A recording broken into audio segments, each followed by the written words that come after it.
The tragedy of Robert Shaw is a multifaceted narrative that encompasses his life, career, and untimely death. Robert Shaw was a talented American actor, director, and playwright, best known for his roles in films such as Jaws, The Sting, and The Taking of Pelham 123. His commanding presence and ability to portray complex characters made him a respected figure in the entertainment industry. However, Shaw's life was marked by personal struggles, including battles with alcoholism and the pressures of fame. Despite his professional success, he often grappled with feelings of inadequacy and the fear of not living up to his own expectations. These internal conflicts contributed to a tumultuous personal life, affecting his relationships and overall well-being. Tragically, Shaw's life was cut short when he died of a heart attack in 1978 at the age of 51. His death shocked fans and colleagues alike, as he was still actively working and had many projects ahead of him. The loss of such a talented individual left a void in the film industry and raised questions about the toll that fame and personal demons can take on an artist. In the years following his death, Shaw's legacy has continued to resonate, with many remembering him not only for his remarkable performances but also for the struggles he faced. His story serves as a poignant reminder of the complexities of human experience, the challenges of mental health, and the often hidden battles that individuals may fight behind the scenes.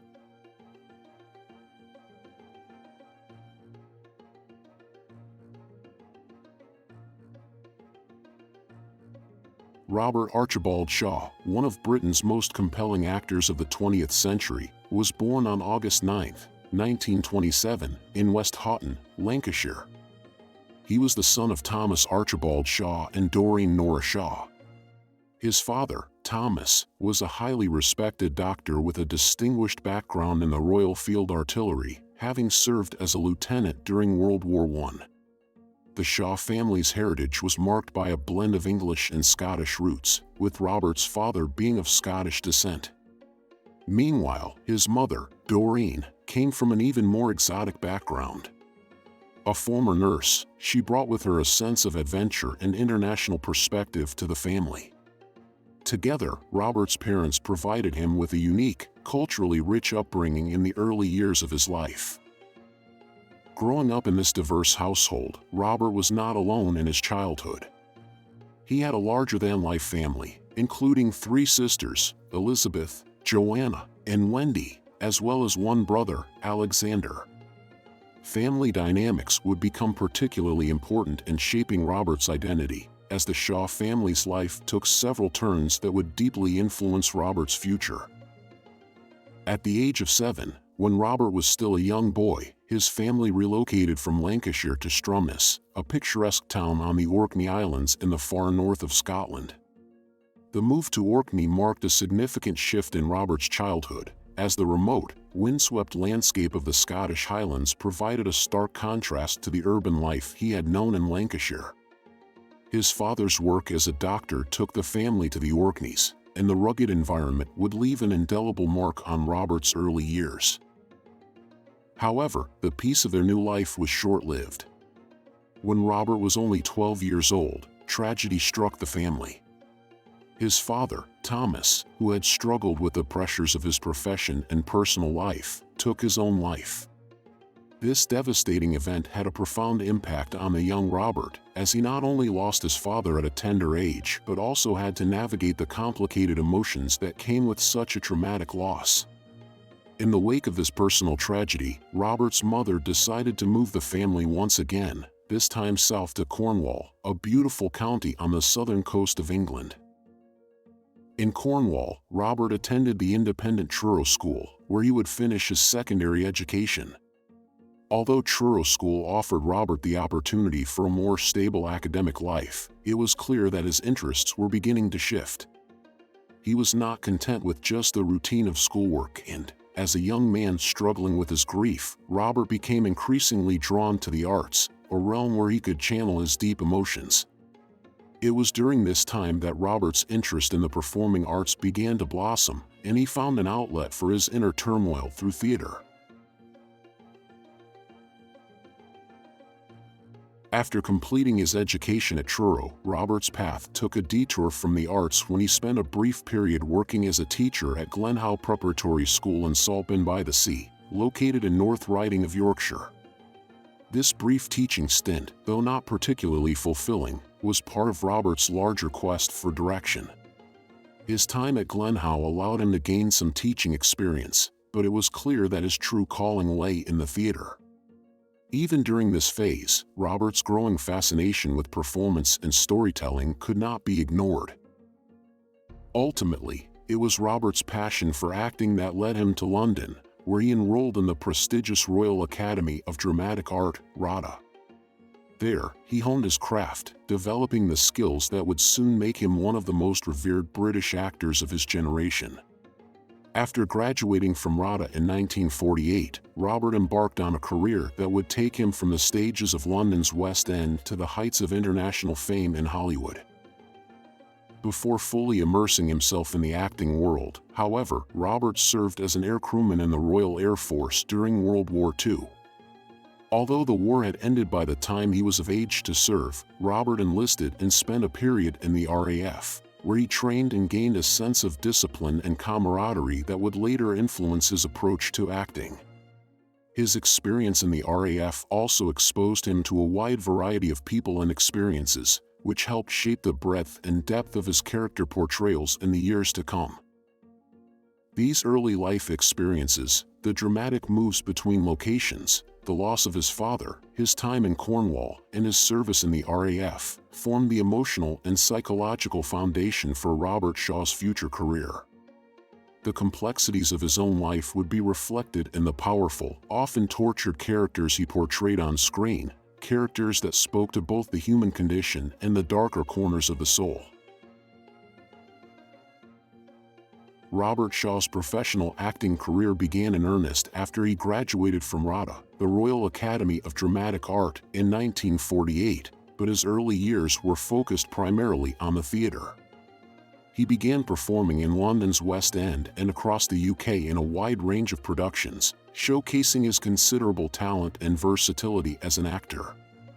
His stage career would form the foundation for much of his later success in cinema, and it was on the stage that Shaw began to develop a commanding presence and intense emotional range that would become his trademarks. In the early 1950s, Shaw appeared in several notable plays. He starred in classical Shakespearean roles, including Hamlet, Macbeth, and King Henry VIII, each of which allowed him to demonstrate his capacity for both dramatic intensity and intellectual depth. Shaw's performances in these roles earned him early recognition and helped him establish himself as a serious actor in British theatre. His physicality, deep voice, and brooding presence gave him a particular edge in these classical roles, which often require the actor to balance both intellectual gravitas and emotional complexity. By the mid-1950s, Shaw's reputation was firmly established in the UK theatre world, and he was becoming known for his sharp wit and his ability to bring out the nuances of even the most complex characters. However, despite his success in the theatre, Shaw was increasingly drawn to the world of cinema, sensing that it offered new challenges and opportunities for growth. In From Russia with Love, Shaw played Red Grant, a cold-blooded assassin who was tasked with killing James Bond, played by Sean Connery. Shaw's portrayal of Grant was both chilling and charismatic, adding a sense of real menace to the Bond universe. His performance stood out in an era of cinematic villains who were often one-dimensional, and Shaw's nuanced portrayal of a ruthless but highly skilled professional assassin elevated the role. Grant is a complex character who, unlike many Bond villains, has a backstory and a depth that Shaw brought to life. He imbued the character with a quiet intensity and an almost tragic sense of duty. The film was a major success, and Shaw's role in it earned him international recognition. From this point on, Shaw would be known not only as a talented stage actor but also as a compelling presence in films, particularly in roles that required him to embody characters with a dark edge. Following his success in From Russia with Love, Shaw was offered increasingly significant roles in Hollywood films. He was cast in The Sting, 1973, a caper comedy directed by George Roy Hill and starring Paul Newman and Robert Redford.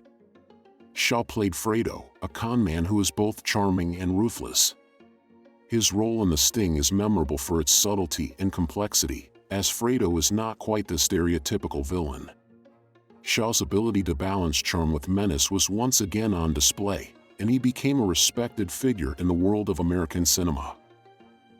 The film was a box office smash and went on to win 7 Academy Awards, including Best Picture, and Shaw's performance was a key part of its success.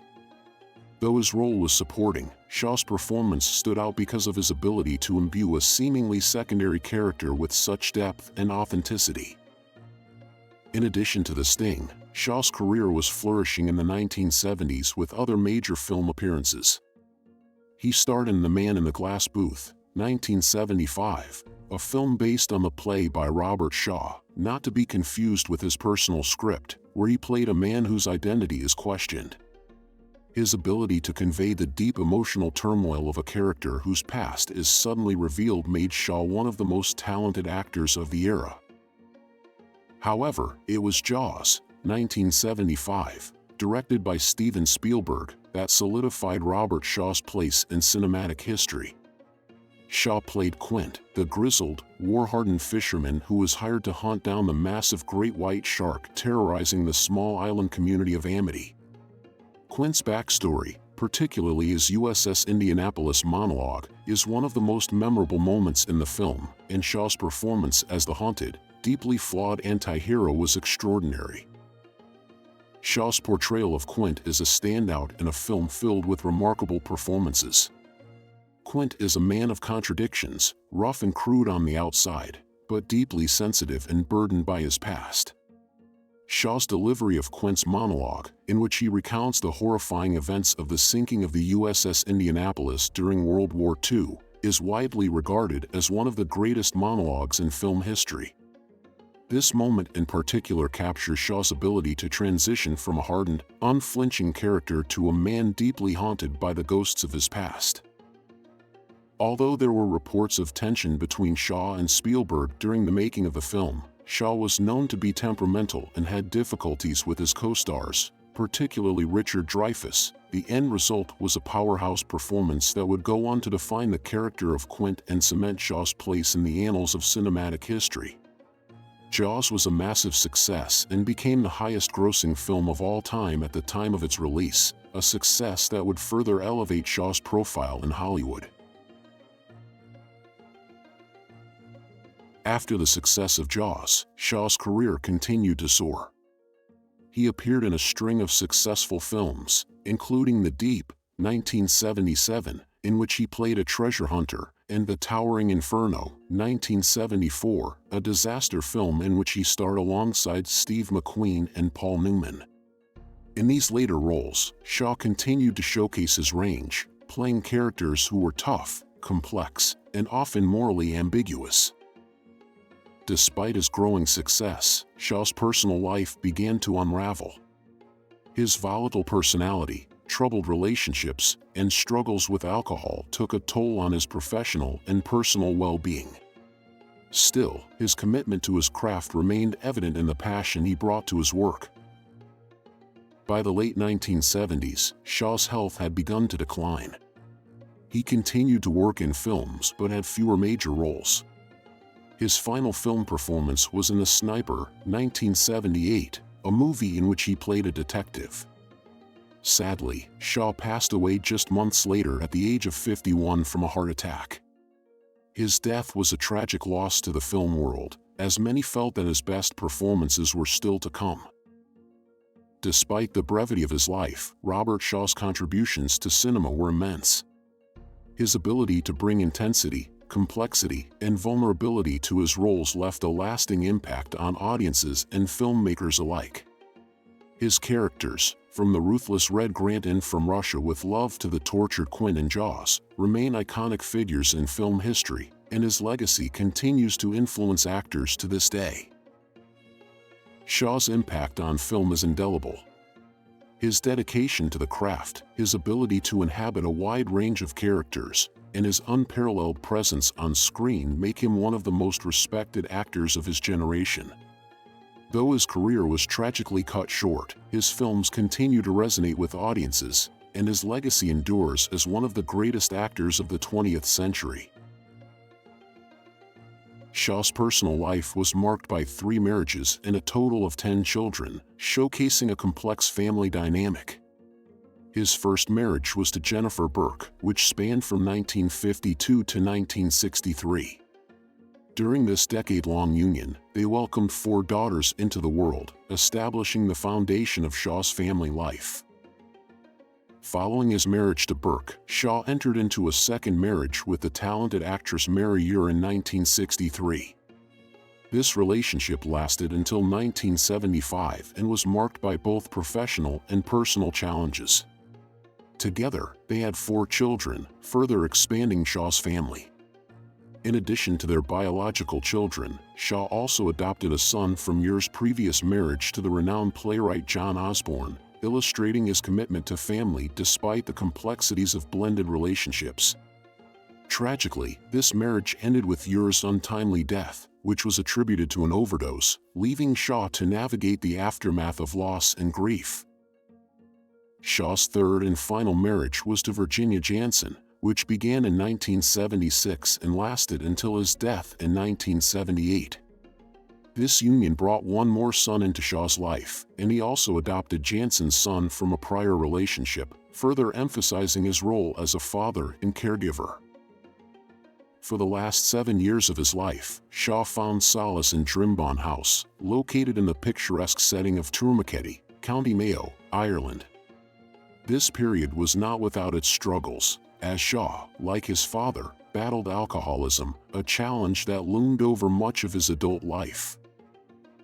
In addition to his personal struggles, Shaw was also vocal about his political beliefs.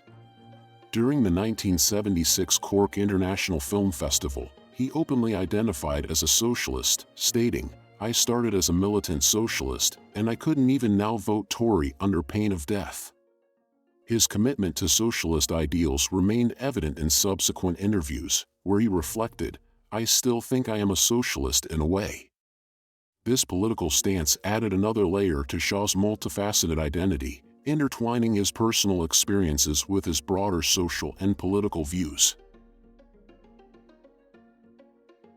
Shaw passed away in Ireland at the age of 51 due to a heart attack on August 28, 1978, while traveling from Castlebar, County Mayo, to his residence in Tourmakeady. He was in the company of his wife and son at the time. He suddenly experienced a health crisis, halted the vehicle, exited, and subsequently collapsed, losing consciousness by the roadside. He was transported to Castlebar General Hospital, where he was declared deceased. At the time of his passing, he had recently finished filming Avalanche Express. His remains were cremated, and the ashes were scattered near his home in Tourmakeady. In August 2008, nearly 3 decades after his death, a stone memorial was unveiled in his honor at that location.